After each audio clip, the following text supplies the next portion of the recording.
Hello, how are you guys? Welcome to my YouTube channel. My name is Maria. So nice to meet you. I am Kenyan, residing in Nairobi. So this is a pretty different video from the ones I'm used to posting because I think it's among the first videos that I'm going to post a longer one because I've always just been posting some shorts. So yeah, so today I'm coming with you with the requirements of visiting Malaysia. So I visited Malaysia last year and visited it for my birthday, and I really loved it. And of course, if you're thinking of going there, I 100% recommend it. 100%. So first of all, I'm going to say you're on the right track because guess what? Honestly, like I really enjoyed my trip there. So I don't think like you're going to regret going there. So if you are here, definitely you are thinking of going there, or you are planning on going there or whatever, but at the end of the day, I'm telling you, you're on the right place. Yeah, okay. So today I decided to do the requirements of visiting Malaysia. Basically, I'm a Kenyan, but generally I can't say it for every nationality, but there's some things that are generally for every nationality. So stick around to find out, okay? Thank you. You're welcome, guys. So on today's video, we are going to speak about all the requirements needed when you reach the immigration, whatever you're going to be asked. So stick around. Thank you and welcome. As long as you have arrived here, Almighty God, like it's a great thing, honestly. And one thing I'm going to say, the more you guys subscribe, the more you guys tap that like button, you give me the courage to continue coming here and being able to do these videos. Okay, so this is my first video and I hope you guys are going to like it. Thank you so much. Okay, so first of all, we are going to start with where of course Malaysia is in the southeast of Asia, as you all know, and it has two main parts. It has the Peninsula Malaysia and it has the East Malaysia. Okay, so basically I know there's those particular parts everyone wants to go and check out. Okay, so now we are going to speak, of course, about the capital, Kuala Lumpur. I don't know if it's Kuala Lumpur, you know, I'm a foreigner there, so I did not know how they were spelling it, but I was basically sometimes sticking with just KL because my pronunciation comes out different compared to the locals who are staying there. So, you know, I was just saying like KL even on the bolt up. So yeah. So anyway, here I'm going to say my requirements for me first as a Kenyan visiting Malaysia. So for me as a Kenyan, going to Malaysia is visa free up to 30 days. Okay, so that's one thing, that's one great thing that they did, and it made it a little bit easier for traveling. So when I arrived there, of course, you have to have applied, first of all, for anyone visiting, that's for a fact, you need your passport. Isn't that the number one requirement? Of course, your passport. That's the number one requirement for everyone visiting Malaysia. Kenyan or not Kenyan, as long as you're visiting Malaysia, the number one thing is passport. Okay, thank you. Now back to going as a Kenyan. Number one is a passport. Number two is a yellow fever. You know that as a Kenyan, you need a yellow fever to show that you have already taken the vaccine, because that is a requirement when you arrive there in immigration. They are always asking for it. Okay, nice guys. So another thing is a return flight ticket. You have to book, when you're booking, you cannot book a one-way return. You have to show you, because in immigration they will ask to see your ticket. Sometimes they do ask and they're like, let's see, when are you returning back, because they want to see if you are following up with the guidelines of you staying there. So first of all is a return ticket. You have to show that I've arrived today, but I'll be going back at this particular day. Okay, thank you. The third requirement was proof of accommodation, to show where you are staying so that they can know you are secure enough to stay there. So that one, of course, is needed. So you need the hotel bookings and everything on standby when you are there in the immigration. Okay, of course, enough money to support yourself. I mean, if you are there, you have to show that I can stay here, I can take care of myself, and I'll be able to come back safely. They have to see that. They have to know that, right? Though I don't know, lucky enough for me, they did not ask for any bank statements or anything. They did not bother asking me for that. So I can say it's sometimes 50-50, so I cannot really tell someone not to carry. It's good to just have it in case they ask. Because they might ask you, just show us proof of that you are capable of taking care of yourself, and maybe if you have your bank statements, you can show them and it's going to be perfectly okay. So thank you. If you are this far in the video, please subscribe to my channel. I'm just a new YouTuber. I can just say that because I'm just starting up, guys. So thank you so much for following me through until here, and it gives me motivation to post more videos of the places I have traveled to. Okay, thank you. So the other thing is a completed Malaysian digital arrival card. They call it an MDAC. So that is very easy. They always, even, okay, the time that I went there, we applied there because we had no idea about it. Honestly, I mean, because I did not use any agencies or anything, so we just applied it when we were there. We were like, we could see people applying it because there the Wi-Fi is there, so people are applying, and I was like, what are people applying? But at least I got to meet other travelers, and they told me you should apply for this one. It's an MDAC, but I can strongly advise someone to apply for it 3 days before. I mean, imagine if it was not going to work right around that time, we could have been turned back. So I can just advise someone to apply for it immediately, before 3 days before, or if you can, even 5 days before, you know, so that at least it is here, it is on your email. And it is nothing crazy. It is just simple, writing your name, where you are going to stay, residence, blah blah. It's not complicated. You are going to find it easy. It makes it easier also for them to know where you are going to stay, what you are going to do there, everything. It's not complicated. Okay, I hope you are okay up to there, guys. Thank you so much. So that is it. So if you are planning to stay longer than 30 days, now as a Kenyan, it is visa free to stay up to 30 days. But if you are planning to stay longer than 30 days, if you're traveling for work, study, or business, now that's a different visa. Okay, for me, I'm speaking about just a visit visa. So for me, I just went there to visit. I did not go there for any business or work. So yeah, okay. Thank you guys for being with me up to now. Okay, so there were no issues with immigration for me at all. Like, it was a very smooth process. Okay, I can just say there was a little bit of a hitch whereby I went to immigration first, but I did not know first there was a section for health where me as a Kenyan, I had to show my yellow fever card to them first, so that they can stamp and give me some certain paper, so that when I go to the immigration place, I give it to them so they can be able to stamp my passport. So I did not know that. So I had to make a queue, and then when I reached in the front, I was told, where is that card? So I had to go back and get it done, so that I had to go back. So I'm just telling this to you for someone who is new, who will be arriving there, that first of all, you have to go first to immediately you arrive, after picking your bags and everything, first you have to go to that section. Oh, sorry, not picking your bags. First, you have to go to that health section. They'll give you a certain receipt, and then you'll go with it to the immigration to show that your yellow fever has already been checked out, and now they'll be able to stamp your passport. Of course, after meeting all the other requirements that I've stated for you. Okay? Thank you. So now here we are. Okay. I've seen that many people have been turned away in the immigration. Number one, if the passport had less than 6 months validity. That's one thing. Like, you see someone has arrived and then they are being turned back because of that.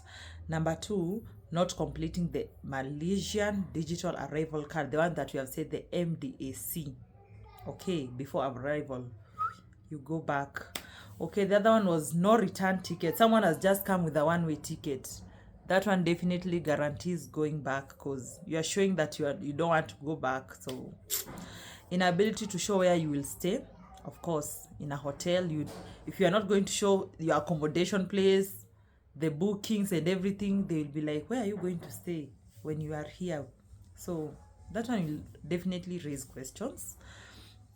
Another one was not having enough funds to support the visit. As I said earlier, that I was lucky they did not ask me for the bank statements and everything, but if they were to ask me, I was ready with a bank statement printed out in case they were to ask me, because you never know. So yeah. Another one is giving inconsistent answers about the purpose of your trip. It kind of raises questions, that's for sure. So excuse me. Previous immigration violations, of course, that one is so obvious. If you have done some things and crazy, they will definitely be like, no, not in our country. I mean, any other country will not allow something like that to come there. So it's obvious. That one is 100% obvious, right? Tell me there in the comments about anything else I might have forgotten. So okay, that is nice. So if you are a Kenyan traveling from Nairobi, definitely the first thing, of course, it's your passport. That's for a fact. Your passport, printed or electronic return tickets, hotel reservations, proof of sufficient funds, your completed MDAC, and your yellow fever card. Please don't forget that. Your yellow fever card, please don't forget that. So yeah. Anyway, so factors that okay, so to reduce the chance of problems, it's helpful to have the ones that I've stated there. And of course, guys, why do everyone always forget to carry a travel itinerary? Like, I mean, if you are going there, like you are showing them in immigration, like, I've been planning this trip, I'm excited to visit these places, you should have an itinerary. Is it an itinerary? Yeah. So you should have it to show that, like they can even see that you are really excited to visit these particular places. Well, because they can ask for it, and maybe you don't have it. So guys, always make that one. It's very easy. You make it and you just print it out and you show them in case they ask, So you should always be having it. Yeah, that one is the most easiest. Okay guys, thank you. Now we are going to the best part of this video. Okay, so where are the best places to visit in Malaysia? If you have arrived until this part, subscribe to my channel. Okay, so now we are getting to the best places to visit in Malaysia. The first one, of course, I know this is what you're thinking about, KL, Kuala Lumpur. Everyone wants to see the Petronas Twin Towers. Who doesn't want to see that? That's the reason most people love to travel there, of course.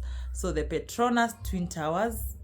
And then the second thing, we all want to go and see the Batu Caves. I had an opportunity to see the beautiful Batu Caves, and going up those stairs, I was not able to go all the all the way because they were so high, but I loved visiting the Batu Caves. So guys, and then here is another good deal. The Batu Caves is free entry. They do not ask for anything at all. So yeah, you just go. It is like a historic place and a worship place, so they don't ask you for anything. So you are able to go there freely and just be able to visit and see things. So that one is the number one thing most people love to see: Petronas Twin Towers, the Batu Caves, and of course the KL Tower. And they have very nice shopping.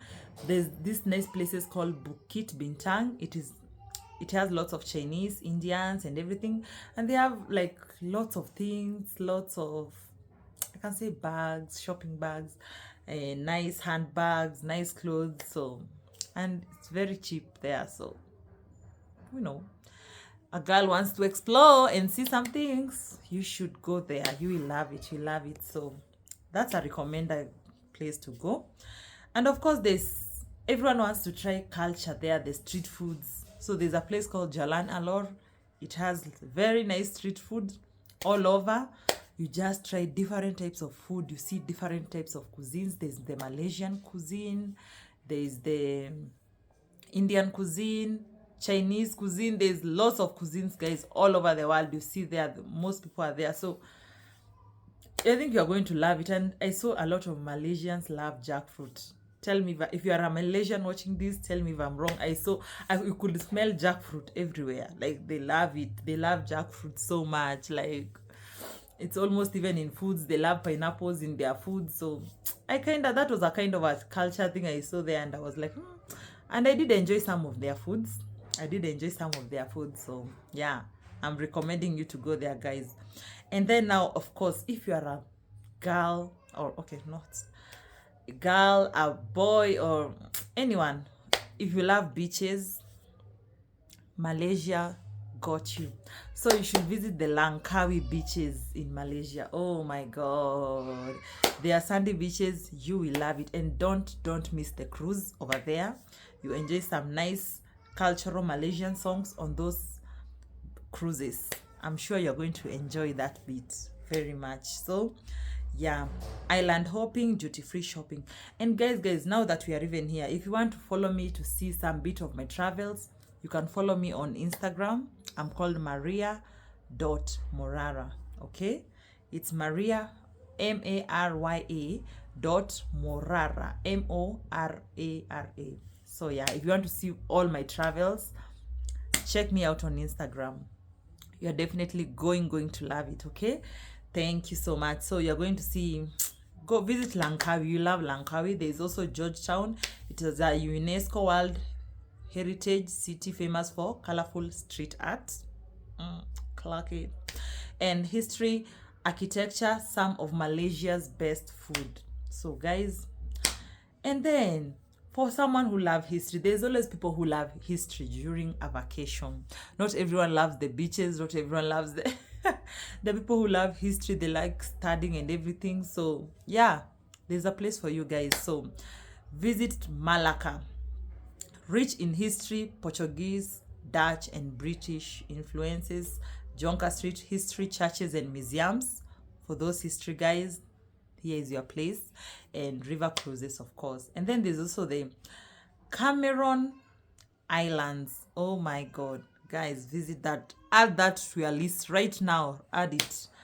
If you love snorkeling, scuba diving, quiet beaches, very quiet, like you love peace, no dramatic things, that's the place to go. And there's crystal clear water. It kind of reminded me of Zanzibar. I was like, ooh.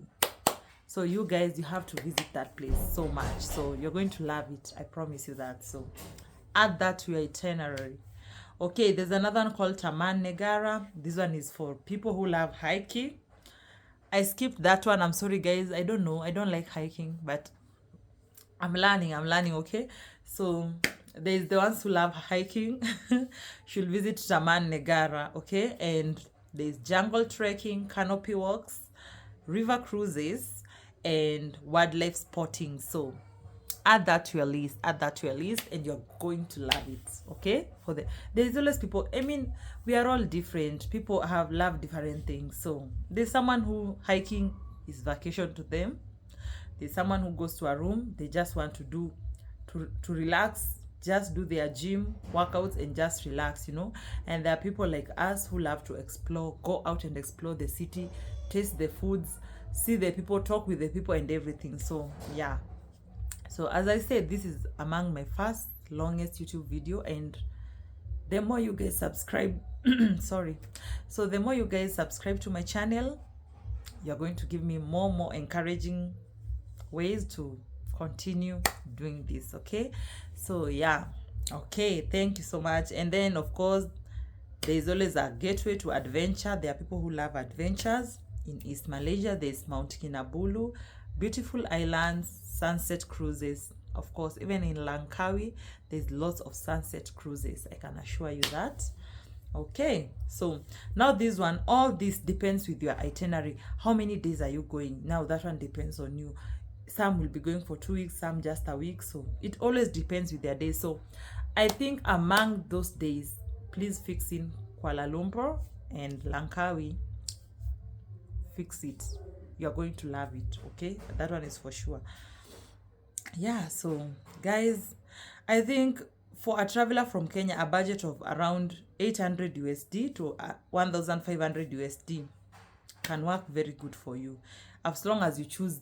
Okay, I'm going to say this, like, you choose there are some months that are very affordable, that are not like, for example, for someone going on December and someone going on like January, the price is gonna be so different. So I mean, it depends with the day that you choose. So if you are here and you're planning to go to Malaysia, I can 100% tell you that is the greatest idea ever, because you're not going to regret it. Okay, I'm telling you, I went there and I was like, Malaysia, you owe me nothing, because I really enjoyed every bit of it. I really enjoyed. So anyone going there, please go visit. And then I kind of found Malaysia also very affordable city.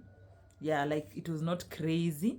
So the more you like, guys, the more you like this video, maybe it can give me chance to also share with you the requirements needed to visit Singapore, because I also have a lot of places that I want to show you and the requirements. So tap that like button, tap that subscribe button, guys, and I will be so grateful. Thank you so much, guys. Mwah. Thank you guys. Thank you, and I'm hoping to see you on my next video. Thank you.